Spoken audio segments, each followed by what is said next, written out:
welcome back once again to Talking with Tech. My name is Lucas Steuber, joined today by my friend Rachel Madel down in LA. How are you? I'm so good. How are you? I'm good, and excited to be joined also by Chris Bugaj, of course. How are you, sir? Fantastic. Happy to be here. So we were thinking that for today, we actually wanted to have more of a conversation with everyone about the concept of core words. It's something that comes up a lot in AAC practice, right? If you haven't heard that phrase before, you might be listening to the wrong podcast. It comes up so much. But we want to kind of start at the beginning, talk about what the definition is, the value of core words in implementation, and then also some specific tips of how to do that, how to integrate that throughout the school day or the day of a student. I want to kick it off with you, though, Chris. You had a lot of thoughts about this originally. So what are core words?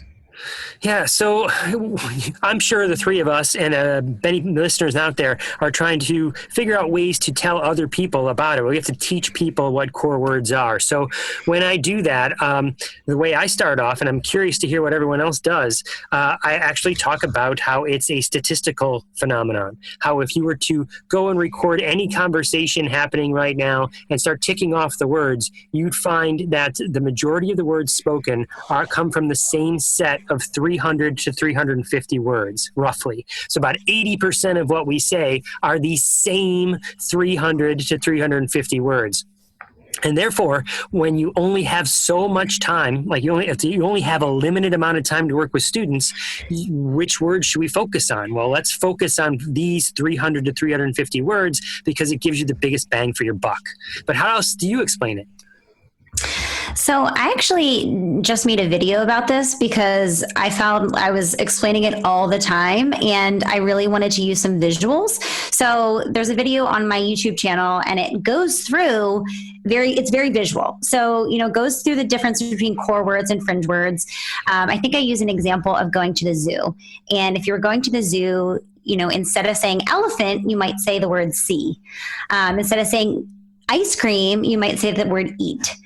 So it kind of shows you the difference between core words and fringe words, and it's very visual. And I think the examples really help because we say these things, and it's like, but what is a core word, and is this a core word, or is that a core word? So I think it's important to kind of make it applicable to people so they can really wrap their heads around it. Right. So the concrete examples give some actual words. So since we're in a decidedly non-visual medium right now, let's discuss them a little bit. So you said this other crazy term. What are fringe words? So fringe words are the specific words. So elephant, for example, is they're mostly nouns, and they're incredibly specific. So core words are very general, usually, and they can be used in a variety of situations, which is why we love them as speech therapists so much, is because you can use them all the time in a variety of different routines and with a variety of different materials and toys. So that's core words. And then fringe words on the opposite end is just very specific. I think there's always the example, I feel like, in when people give presentations, when I give presentations, when you're at during an art activity. So you, instead of saying, I need the scissors and I need the glue and all these kind of vocabulary terms that we use in a specific activity, we can use the word go, or we can use the word want, or we can use the word different. So that's just a very concrete example of the difference between core and fringe in a very specific activity. Great. When I'm talking about fringe, the way I like to represent it is, again, with the numbers. So if you think like the average person has, let's say 15,000 words, let's just say that, right? So that, and if the majority of what we say is made up of these 300 to 350 words, then fringe vocabulary is everything else. It's all the other thousands of words that it might be. And I also think it helps put people in context. So Lucas, Rachel, what I'm going to do right now is a little magic, okay? Some audio magic. I'm going to take a yo-yo and picture that in your mind. I'm moving it back and forth, right? I'm hypnotizing you right now. Go back to when you were in 6th grade. Remember you were in 6th grade, you sat there. I'm feeling very sleepy. That teacher was so nasty to you, remember? But she taught you what the parts of speech were. And so when you think about the parts of speech and you go back and you picture that 6th grade teacher teaching you about the parts of speech, what are they? Well, there's the action words, which are called Verbs. Verbs, right? And we have... This is a test. This is a test. There's what else? We got Nouns. verbs. Nouns. We've got those Prepositions. Prepositions. What else do we have? Pronouns. Pronouns, right? Almost every... Lucas, you're losing. You're losing this game. Rachel, you're winning. Yeah, exactly. And so we have all these parts of speech, and most of the core vocabulary make up most of those parts of speech. The one that is left out, the fringe vocabulary, is Nouns. the nouns, right? I often talk about those. A lot of people will slap me for this, but I call them the bad guys. They're the Mr. Yuck sticker of because they are so often taught and so often not necessarily needed. You know, yeah, right.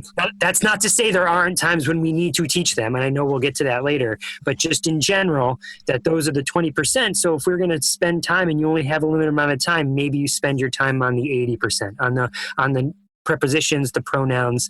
The pronouns they're almost in every sentence we say, you know. So we got to spend time on those. Yep. So something that I usually do when I'm trying to teach a family or a team about core words, I show them one of my communication boards, and I tell them, I show them, I said, if you or I weren't able to talk, we could use this board very easily to, get our needs met, to comment, to ask questions, and then I pull up some fringe vocabulary, so fringe folders, and I'm like, how far could you get if you were in the food folder, or how far could you get if you were just in people? So it's the glue. The core words are the glue that helps build sentences. And I think it's easy to just get really caught up in the specifics of this child likes this toy or this child likes this food. We have to teach them exactly where it is. It doesn't have to be that complicated. We can say eat. Well, one thing I think it's important to note too is that this is not a unique struggle to AAC, right? So the concept of core words and core vocabulary has been used in like sight reading instruction, for example, for ages. And a lot of what I still see out there, despite all the research, for example, is things that have been informed by like the EdMark Level 1 reading words for any teachers that are out there. So, this stuff goes back, 70 years now. And it's one of the reasons why, even if you take classes in Rosetta Stone, for example, they're going to try to teach you as an adult the word horse. Because horse was considered to be a very important noun concept for kids 70 years ago. And it's lost a little bit of its salience, right? Like I tried to do Rosetta Stone to learn German, and I can still say Pferd to this day. That's the word for horse. It has never availed me anything, right? So in looking to solve this problem of when I say problem, I guess what is the problem, right? What's the challenge? Like, why is it important to identify these core words? Well, I think the most important thing is that's how you build sentences. So you can only get so far with nouns.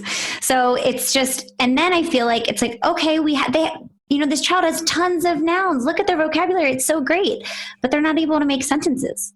So it's like, and then it's like, oh, well, let's start incorporating some of these words that can help, some of these verbs, that can help start building sentences. And it's just like, if we had started introducing them to core words 2 years ago, think about, they could be building sentences by now. So that's one of the biggest things as far as I'm concerned. Right. Yeah, Rachel, a perfect example I use there is, it's called AAC. And so the C is for communication. And when you have all those nouns there, a kid could take his finger and point to that goldfish cracker, and he's communicating. I almost wonder if we shouldn't be calling it AAL, a alternative or augmentative language, because that frames it in a different way. Is that, these are all words, but what do we do with them? We have to communicate in some way and put them together syntactically and semantically. Mm-hmm. I've had that exact same thought. That's great. I love that. So thinking about the, so I'm going to refer to a resource here, and I encourage you to go and look. We just had Jane Odom on the show from PRC. On the Language Lab, PRC has a good list of their core words that they integrate into the Unity system or the BinSpeak system. There's a lot of history there that we won't go into in terms of PRC, but suffice to say that some of their researchers, like Gail Van Tatenhove, or some of the people that came up with a lot of the stuff we use today in terms of core words, back in the 70s through today. But when I look at these, one of the questions that I always ask people at conferences, for example, is I'll ask the audience to come up with the 10 words that if they could choose 10 words, what would they be to say for the rest of their life? And inevitably, what I find is that I get really noun-heavy lists, actually, which is funny. And I had somebody come up to me actually once and gave me verbs only, and I was like, it blew my mind. I was like, yes, because that's the abstraction, right? So when we're talking about building sentences, like what would happen if that student didn't have Goldfish on their device, right? What would they go to? Yeah. They would use whatever is there. Yeah. Right? So what do you want to put there? The other thing that I always think about too is I don't want a child to have to navigate through 3 or 4 levels of vocabulary folders to get to what they need to say. Think about that for one word. So then, if we expect, a child to be putting lots of words together, think about how long that is. It's just so easy, especially with all of the, systems supporting the core word approach. It's just stay on the homepage. We don't need to be doing all this navigating and fatiguing our clients. It's just communication. Whenever it becomes hard, kids don't want to do it. And the easier you can make it, the more likely they'll be to communicate with us.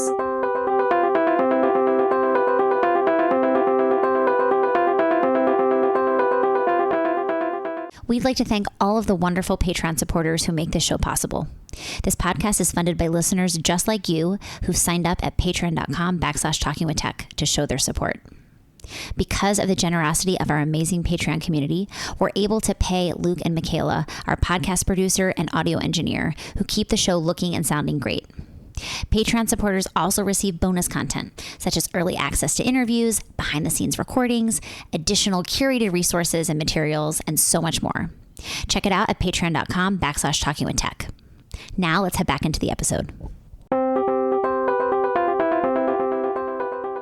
Hey, can I jump back to something for a second?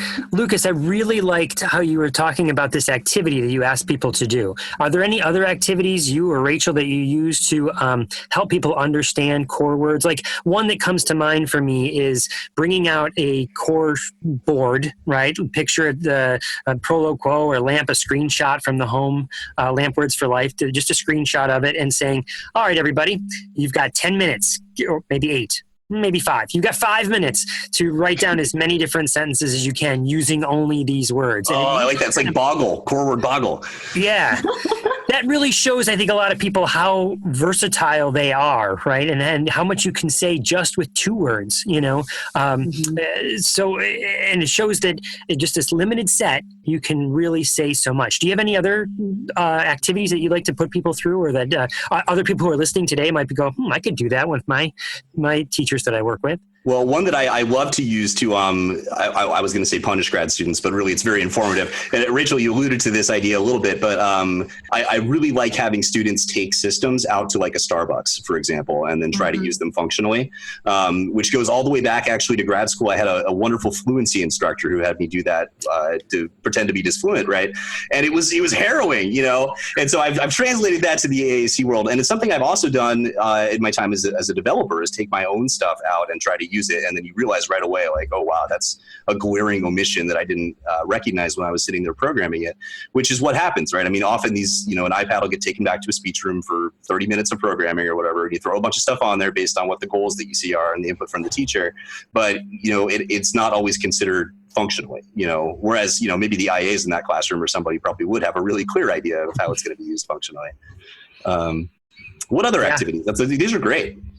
One that I've used in the past, I've got to present to a high school English class. They were reading the book with the fish on it. I have to edit in with the name of it, but it's a book about a student with a disability that uses a communication device, and they were doing that as an English class. So they invited me in to talk about communication devices, and so I did something very similar. I said, okay, you've got here's a chart. It's just a table that I printed out from Word, and I said, maybe there was 25 spots on it. And I said, you get 25 words words. What are you going to write? Because you're going out to dinner now. And oh my gosh, every kid was like, I need to write Kung Pao chicken, and I need to write biscuits and gravy, and so they're filling this all in, and then we do the activity like, all right, let's have a conversation. I'm going to be the waiter. Let's sit here together.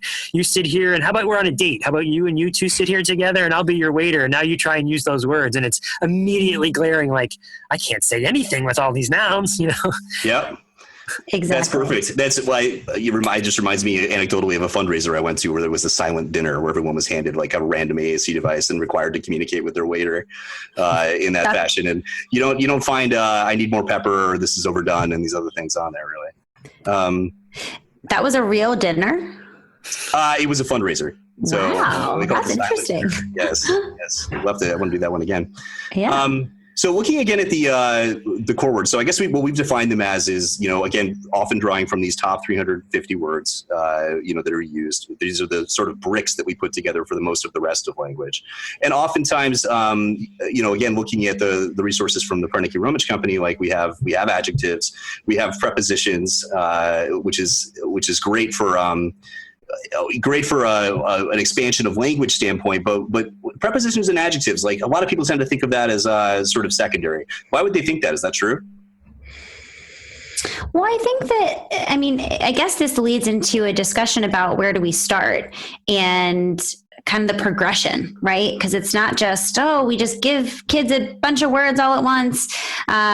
It's from a teaching standpoint, it's like, okay, like where do we begin? And I think that that's where the research is really great because it, shows us the top, frequently used words, and we can use that to guide our practice. I personally, it depends on the child, as with everything.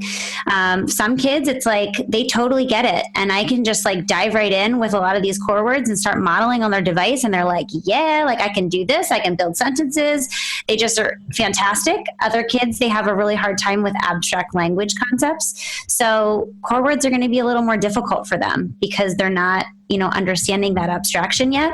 So that's where a situation where fringe might be more beneficial because, you see a picture of the iPad and then you touch it and then you get the iPad or whatever it is that, the child's really motivated by. And that's really nice because the number one thing that I need when a child is introduced to their system for the first time is buy-in. And if they can really quickly get what they want and they can keep saying it over and over again and I keep giving it to them, all of a sudden it's like this device is this amazing magical tool that gets me whatever I want so fast.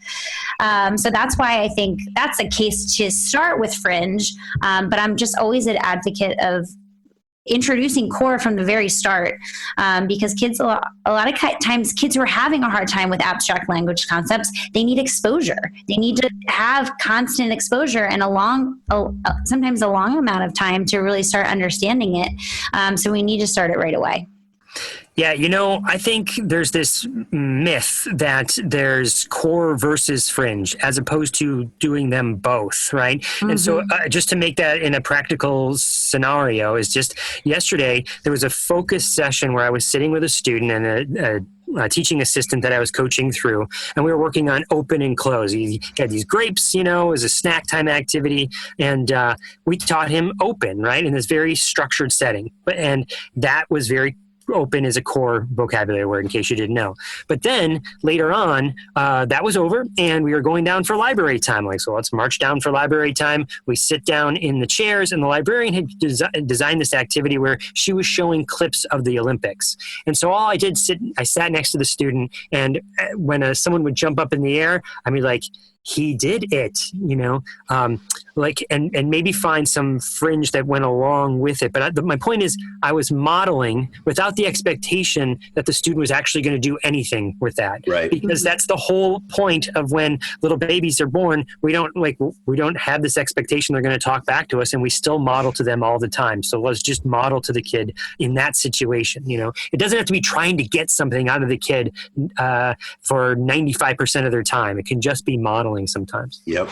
Well, I mean, this goes back to the facts that we know, right, about how much input these students have that's comprehensible in a form that they can reproduce, right? So they probably have all this oral language exposure, but they don't see AACUs anywhere near as much as, they see people, squirting air through their mouths, to be crass about it. But I love doing that sort of thing. And Rachel, you mentioned a video that you have up earlier. So folks, if you go to if you have a Roku, for example, you can install the Speech Science app and see all of our videos, or go to our YouTube channel. Rachel will be on there. But there's also a video I have, probably under clinical videos, of I think it's me sitting with a student just watching a movie for about half an hour. And I'm just there with the device sitting there saying, that was big, that was fast, wow, that was awesome, he did it, like he finished first, like just showing the possibilities. And part of that is about getting into more than just requesting, right? And obviously we need to have that cause and effect relationship when we're starting out using a device, like Rachel, you said, to get buy-in from the students and to make it something that, they really are motivated by. But there's a lot of commenting sort of stuff that you can do that has a really big social reward for the kids that you can do with core, Can I bring up a thing about core too? This is what makes it a little bit difficult for people to wrap their brains around, is that it's the pictures, right? Core vocabulary words typically are not what are called picture producers. They don't produce a picture in your mind, right? A quick activity I ask people to do sometimes is to draw a picture of a truck, right? You draw a picture of a truck and then, hey, Rachel, look at this. What is it? And she would say, no matter how bad an artist I am, she'd say, it's a truck. Right? And then I say, okay, same thing, Rachel, get out of the room, draw another, Lucas. Okay, you're going to draw me the word job. And suddenly it's like, what? How do I draw the word job? How do I draw the word work? What does that look like on a piece of paper when I try and draw it? And no matter what you drew, Rachel would come back in and she would try and label it with some sort of noun. She'd be like, desk, office, paperwork, hammer, what did you draw? Whatever you drew, it would be some sort of noun, because core vocabulary doesn't necessarily produce this picture in your mind. So that makes it a little bit more difficult to teach, but that doesn't make it impossible to teach. You still teach it just like you teach, back to what you were saying, Lucas, how teachers teach sight words. There's all sorts of techniques for teaching language. Right. And I've been intrigued too to see some devices start to incorporate things like animated GIFs, for example, as the icons to try to scaffold that a little bit. I'm not sure if that would work with every student. I don't have enough data to comment, really. I wonder if that would be distracting or not for certain individuals. But so what are what are some of the strategies? There's some things that we know, right? So from research, we know that the frequency and intensity of exposure to these words in a meaningful context is the biggest predictor of acquisition. So how do we do that? Is it just 30 minutes a week with an SLP? Well, yeah, that does it, right, Rachel? Yeah, that should be totally fine. Maybe 25. Let's cut it back. 15. Budgets are tough. Yeah, that's good. Well, the nice thing is that you don't have to. The nice thing about core is they can be used across every activity. So it feels like, and I always think about, because a lot of the schools that I work with, they're really interested in the fringe words, right? Because I think it makes sense to people, and they're like, okay, it's easy. Like, we're talking about dinosaurs, so we can make a dinosaurs folder. And I'm like, okay, great. And that there's a place for that, right? And I think if kids are really motivated by dinosaurs, like, great. They want to say Stegosaurus and T-Rex, great. But the nice thing about core is that you can use it across multiple lesson plans and activities, and it's so easy to generalize.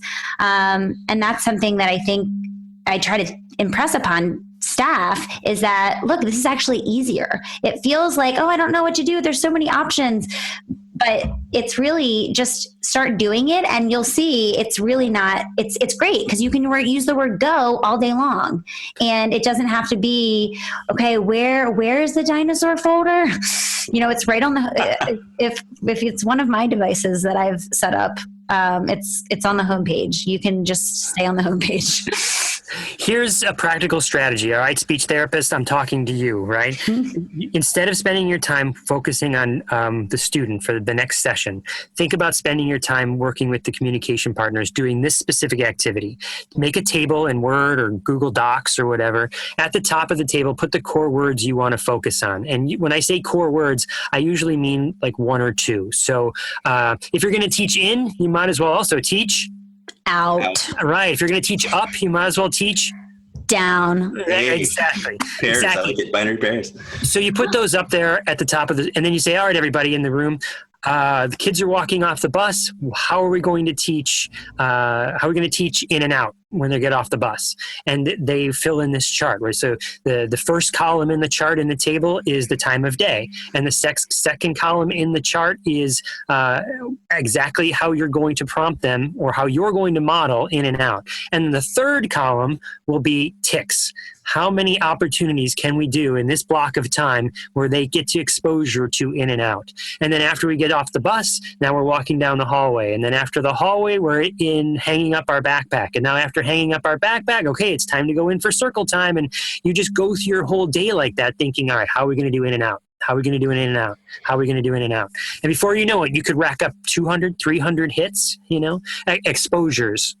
Yeah. And you make an excellent point there, Chris, is when you are confined to one or two words, you get real creative about how you're going to use those words and model them. And that's why I think that having a core word of the week or a few words to focus on is really great, because you start realizing when you have one word or two words to focus on, how many different opportunities that come up that you can use it. I have parents that are like, oh my gosh, I had no idea. I used it for this. I used it for that. I used it for this. And they're really excited because they had no idea how many opportunities there actually were to use one word. Yep. Frequency and intensity, absolutely. Choosing this targeted intervention and then really actually making sure that it's integrated all throughout the day with all their communication partners. I mean, that's how you get it done. Absolutely. And, go ahead. Sorry, I was just going to add one more thing. And that's not to say that we only focus on one word, right? We're doing direct teaching of one word and really like kind of targeting our intention on one word. But when things come up, I'm like, yeah, model that. Or they said something, yeah, expand it. It's not like a hard and fast rule, but it's just a way to give a focus to the teaching and the implementation. Yep. Yeah, it goes back to a numbers game to me, where if you could, let's say the average school year is 40 weeks long. And so if you did this words a week, you are intentionally focusing on between 40 and 80 words for the school year. And it's just a way to make sure that you are having that focus. So to me, it makes sense to do it that way. And there's a lot of really great resources out there. Practical AAC does an amazing job with Core Word of the Week. Assistiveware actually has their a lot of really great Core Word of the Week. I mean, there's lots and lots of resources out there to help guide you. Right. And that's all about, framing the instructional context, right? Like making sure that that their school day is sort of surrounded by supports to keep on getting exposure to these words. One thing that I really liked, Chris, that you brought up was how to train partners, right? Whether that's peer partners or even siblings or whoever that might be. This is another really big predictor that we know from research in terms of success is the training of the circle of support, right? So here's some other fun tips, right? So for the SLPs out there, one thing that I've done with peer groups in the past, and I'm literally talking about, peers drawn from other classes that are going to become conversation partners, is we'll do silly stuff like device Pictionary, right? So they'll get a word that they need to describe and they've got to just go in there and keep on hammering away at adjectives and nouns. And of course, what they're trying to actually say will not be in that device, but the idea is to get them really hunting and pecking through there and really learn it. And and it's also actually not a bad strategy for increasing length of utterance when you're looking at description. Instead of saying the animal, suddenly it can be the green animal, the big green animal, the big green angry animal, the big green angry dinosaur. Hey, there's the dinosaur. Look, we got it. I'm the queen of having two items that are very similar, like two dinosaurs or, you name it. And then I'm like, I'll hold both of them up and they'll be like, dinosaur. And I'm like, which one? They're both dinosaurs. You have to use more words. So that's a really great activity too, to start helping kids specify requests and use those adjectives and descriptors. Right. Which goes back to one of the core functions of language, right? Is that in many ways, like having access to a broad portfolio of vocabulary. And this is a little nerdy, but what it allows you to do is to more specifically identify a single point along a descriptive gradient. Right. So, saying animal on the device over and over, as a 7-year-old or whatever might work in that moment because we as adults who are familiar with the child can contextually interpret that.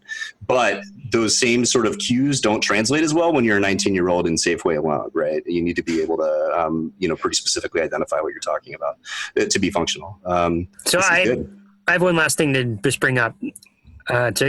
So everyone, I just have a quick question. Do you think this is stuff we just made up? Like, why should people even listen to us talk about it? Like, hey, I know Rachel, I know Chris, I know Lucas. Like, let's trust them. Like, or is this something that's, I don't know, beyond us? Like, where do you think all this came from?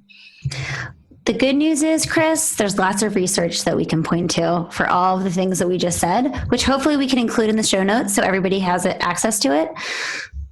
Absolutely. Yeah. So we'll make sure that we have some citations, there on the show notes. So if you go to tech.speechscience.org, you can look at our most recent episode, which will be this one when you're listening to it, very likely. And you can access all these resources. So there's a ton of stuff, dating even back, into the 70s, but of course a lot more recently about what's being done in core words. And then, we also encourage you to, and we will link also to some of the resources provided by companies. Like we mentioned PRC or Assistiveware, these other folks. A lot of folks are doing their own research and their own white papers, and they're able to share some of that data. But yeah, no, it's not. We're not making it up, right? So which leads to a bigger question: does this work? Have you seen it work? I see it work every single day. And it's really exciting too for those kids who have a hard time conceptualizing. Like I said, some kids, they pick this up really quickly and it's like, core words, I've got it. Other kids, it's not that simple, but the first time that they use a new core word spontaneously, it's just super exciting because it's awesome. It's just, I can't even describe how nobody can see me right now, but I'm smiling so big just thinking about these kids that I work with. And when they have those breakthroughs, it's amazing.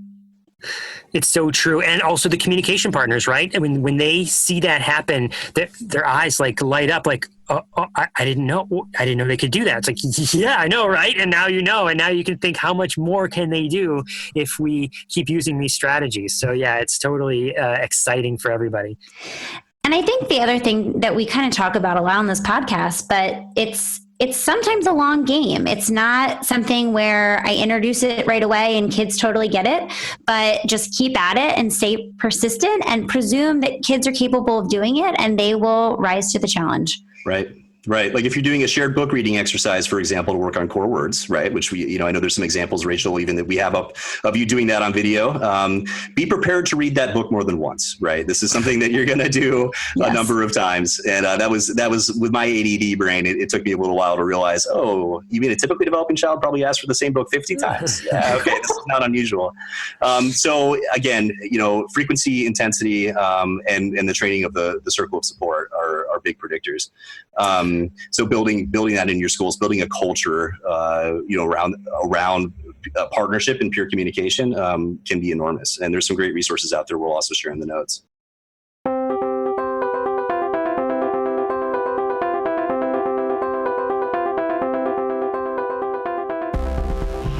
Well, we only have about 20 minutes of the show left, but there's one last thing I want to mention.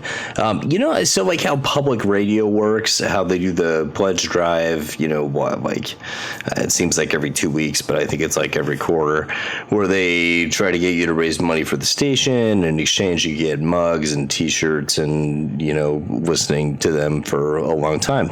So we really try to keep that to a minimum. However, obviously this is something that costs to run. So what we've done, like a lot of podcasts, is we've turned to a website called Patreon, which does essentially the same thing. So we're able to give rewards, not only physical, but also, sort of in terms of exclusive content in exchange for different tiers of contribution. And I just want to extend a thank you. I mean, really in the last 3 months, things have really taken off for us there. And that said, all of the money that we've made from Patreon in the last 3 months just paid about a quarter of our bandwidth cost for that same period of time. So, we do have to do a little bit better. I would really appreciate it. We all would really appreciate it if there's anything at all that you could spare. If you get any value out of the Talking with Tech podcast, pop by Patreon, which is patreon.speechscience.org. It'll take you straight there. It'll give you a list of all the different prizes that you can get, anything starting from $1 all the way up to whatever you're willing to contribute. This Patreon now is going exclusively to Talking with Tech, which is great. So we're really able to turn around that money and do things like improve our bandwidth, improve our audio quality, bring in some higher quality guests, and just wait till you see who we have coming up. We've got some of the consultants, the person who designed the augmentative communication system for Speechless is going to be coming on. We have the incredible Lauren Enders. We have the CEO of the Autism Society of America. I mean, none of this would be possible without the support of listeners like you. So yes, we are taking a little bit of advertising to offset the cost, but boy, let me tell you, I would prefer if it was all just done by this avenue. So I don't want to embarrass anybody. I'm not going to say any distinctive names, but I do want to say a big thank you to Kristen, to Cassandra, to Patrick, to Karen, to Victor, to another Cassandra, to Susan, Kim, Amanda, another Susan, Daniel, Rachel, Meredith, Ariella, it just keeps going. We've got a good number of people that have contributed anything between $1 and $50 a month, and there's no obligation. You can cancel it at any time, and you get all kinds of fun prizes, mugs, T-shirts. I will record your answering machine when I'm not feeling a little under the weather, and in fact, we're going to start doing a monthly closed Q&A for that group. So if you have specific questions you want to ask us, either in terms of assistive technology or augmentative communication, or whether I'm really this ridiculous in real life, it's all fair game. So again, patreon.speechscience.org. Take a look, and we'll keep you all posted in terms of what the plans are. Thanks again. We really appreciate you listening, no matter whether or not you contribute, and stay tuned for the last 15-20 minutes of the episode.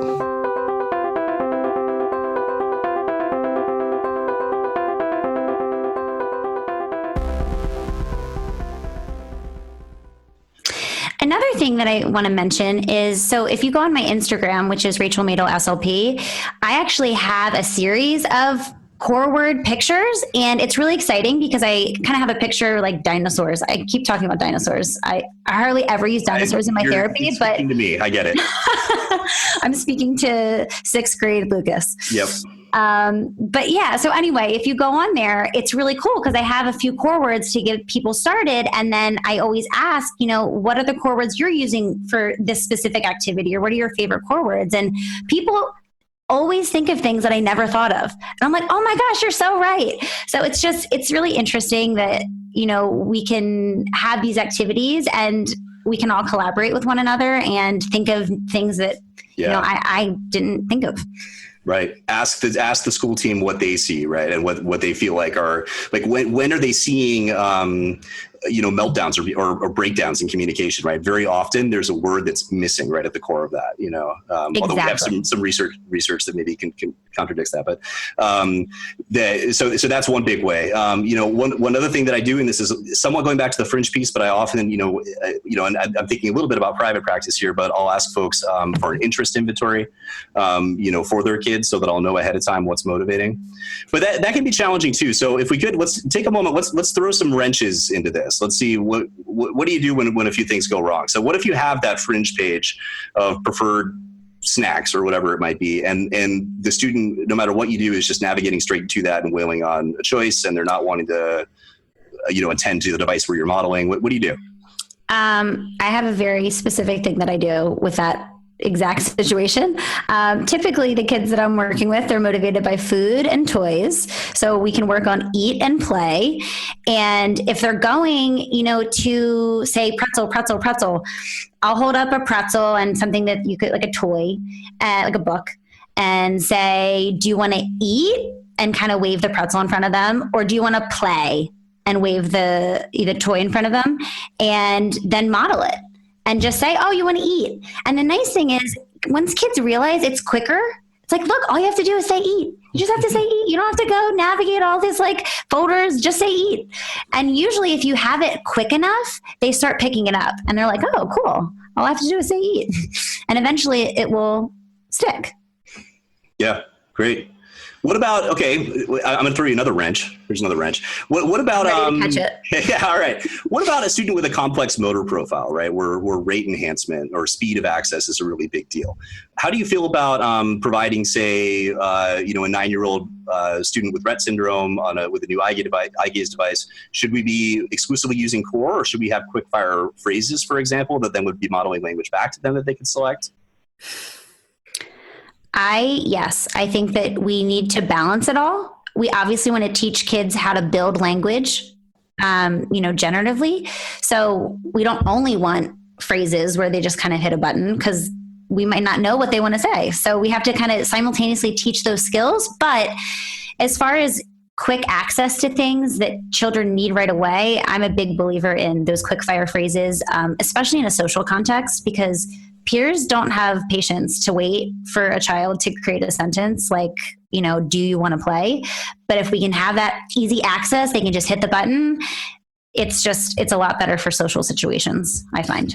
I would think this might be one of those places where not everyone has one primary mode of communication. Right now I'm nodding. Right now you're nodding that you understand. We're all nodding. And I wonder if that's not the case, where you have a device, or you have multiple actual devices. What I mean by that is when I say device, it could be like a low-tech portion as well. So I could picture some sort of ancillary system that goes along with the primary system that students could be learning to use those sort of phrases. Like, here are my 10 phrases that I like to say all the time, and they're around the fringe of my device, or something like that. Right. Well, and like you made the comment earlier of, it's fine to introduce fringe at the same time as core, right? Just maybe not at the expense of core. Maybe it's fine also to have these quick fire phrases. My preference as a clinician is to be able to introduce those once I know that the student has created them generatively with the device, and so yes, understands the structure. That's not always possible, right? Like maybe the Rett syndrome example is a little bit extreme. But one thing I will say to clinicians out there is that shouldn't be all that's there, right? We need to have the access to that robust core vocabulary, but we also need to make sure the device is motivating and useful and functional, and that they're going to keep on using it, or else they're just going to stare away from that eye gaze and not attend to it. All right. I see that's a little bit tougher. We want to hear your feedback. So please shoot us an email, tech@speechscience.org. You can also go to tech.speechscience.org and give us feedback right there on the site. Also, please join us at Facebook. We've got a pretty big, cool group of really engaged people. We'd love to answer questions there. We got some wonderful feedback even overnight that I was kind of glowing about. And then occasionally we get challenging feedback, which is even better. That's great. We like to grow. But I guess the final wrench here is, what about, we've been addressing one population here, right? Which is the, school age, entry level almost. How would this be different, do we have a different core word vocabulary for adults, for example? No, I think that's part of the research that we'll link into the show notes, is that the core vocabulary is universal, right? So it's from toddler age to geriatric age. It's the same. So the words don't change no matter how old you are. Yep. That's exactly what the research tells us. So that's perfect. Thank you for biting my lead there. I appreciate it. And fringe could change, right? I mean, there's like three, like fringe is context dependent, where as opposed to core, like Rachel said earlier, where it can be useful all throughout the day in different contexts. Fringe is often drawn from like one of three domains, right? Which is either interests, personal circumstance like parent names, addresses, things like that, or academics, so it'll be pulled in from whatever unit maybe is happening instructionally. And that's going to change a lot when you suddenly have, maybe I'm talking about a 70-year-old with aphasia that's going into Starbucks, right? That's a different, I don't know if mocha whip needs to be on the French vocabulary of every student. Dark drink. Yay, there we go. Dark drink. Love it. White on top. Yeah, exactly. Let's have an episode where we only can talk in core words. Well, sometime. What about so when students are in that sort of middling phase, right? So we often get asked about the sort of 2-word hump or things like that, where you're at the I want or I go sort of piece. What is the value of modeling and recasting, do you think? Of taking that sentence and then producing like a lengthened utterance to sort of demonstrate? I do it all the time. Yeah. Meaning, when I often think when I'm explaining to communication partners about language development, I express it as a staircase, draw a little stair, and I say, okay, the student's probably on this step on the staircase, so we're going to model right here, one step above. You can't see my fingers, everybody, but I'm one step above on my fictional little staircase that I'm drawing in the air here. And I say, so that what that means is I might model what they say and then add 1 word or 2 words. So if the kid were to say open, I might say I open or you open or something like that. If we're watching the Olympics and the kid's going fast up and down the slopes, well, I guess down the slopes, you don't go up fast up the slope, but you go down the slopes fast. I might be like down fast if the kid said fast, that kind of thing. Great. That's perfect. And it's fun because then you get to watch the Olympics, right? I mean, that's ideal. Although I'm a little over it now. I have to admit, there's been a lot of Olympics. Well, this has been a great conversation, guys. Thanks so much. As always, we want to hear your feedback. I know I just said it, but tech@speechscience.org. You can reach us with any questions or on Facebook or at tech.speechscience.org. We also would love feedback in the form of a review. So if you have time, please do take a moment to review us on iTunes, to subscribe, share with any of your friends that are out there. We want to make sure that we get as much feedback as we can so we can continue giving you what's actually needed instead of what we want to talk about, right? So just like the AAC argument, you have to program us. You give us the vocab and we'll talk about it. But once again, for Speech Science, my name is Lucas Steuber, joined today by Rachel Madel and Chris Bugaj. We'll talk to you next week.